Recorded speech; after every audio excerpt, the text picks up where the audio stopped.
દાહોદનું જે આ દેવગઢ બારિયા છે, એમની જે આ નગરપાલિકા છે, તેમાં હવે રાજકારણમાં મોટો ભૂકંપ આવ્યો છે. ભારતીય જનતા પાર્ટી છે અને સાથે સાથે ગુજરાત સરકાર છે, એમણે જે દેવગઢ બારિયા નગરપાલિકા છે, એમના ભારતીય જનતા પાર્ટીના જે 6 સભ્ય છે તેમને સસ્પેન્ડ કરી દીધા છે.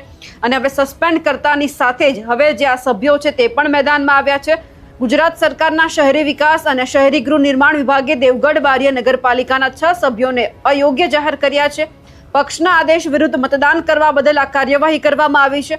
ભારતીય જનતા પાર્ટીના મેન્ડેટ પર ચૂંટાયેલા સભ્યોએ 17 ઓક્ટોબર 2025ના રોજ યોજાયેલી સામાન્ય સભામાં પક્ષના વ્હીપ વિરુદ્ધ મતદાન કર્યું હતું. આ મતદાન પ્રમુખ સામેની અવિશ્વાસની દરખાસ્તના સંદર્ભમાં હતું.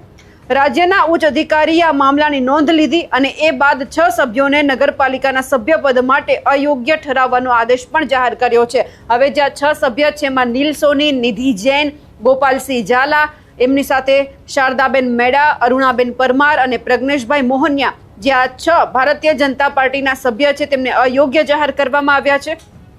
રાજ્ય સરકારના આકરા નિર્ણયથી ત્યારે પાલિકાના રાજકારણમાં પણ ખળભળાટ મચી ગયો છે. પરંતુ જે રીતે સસ્પેન્ડ કરવામાં આવ્યા છે, સસ્પેન્ડ થયેલા સભ્યો એવું કહી રહ્યા છે કે અમને એટલા માટે સસ્પેન્ડ કરવામાં આવ્યા છે કારણ કે જ્યારે અમારા વિસ્તારના વિકાસની વાત આવે, દેવગઢ બારિયાની અંદર જો રોડ રસ્તા નથી બનતા, કોઈ બીજી તકલીફ છે, આ તમામ બાબત અહીંયા નહોતી થતી. એટલે કે અમારા વિસ્તારના લોકોને પણ વિકાસ જોઈએ છે, રોડ રસ્તા સારા નથી તો લોકો સવાલ ઉઠાવવાના છે. એ જ અવાજ અમે ઉઠાવ્યો, એટલા માટે અમે જે પ્રમુખ છે તેમની સામે અવિશ્વાસની દરખાસ્ત છે તે મૂકી હતી, એટલા માટે અમને સસ્પેન્ડ કરવામાં આવ્યા છે. એટલે અહીંયા તો વાત એ જ સામે આવી કે જો તમે લોકો માટે બોલો છો તો પછી તમને ઘરે બેસાડી દેવામાં આવે છે. આમ તમારે મત લોકોના કામ માટે જોતા હોય છે, લોકોના વિકાસ માટે જોતા હોય છે. અને જો તમારા જ સભ્ય લોકોના વિકાસ માટે તમારા જ નેતાઓને સવાલ કરે તો પછી ક્યાંક તમને ગમતું નથી અને આવી કાર્યવાહી કરવામાં આવે છે. એટલે કે હવે દેવગઢ બારિયાની અંદર જે આ 6 જગ્યા ખાલી પડી છે તેમાં ફરી પેટા ચૂંટણી પણ થવાની છે. પરંતુ આ બધાની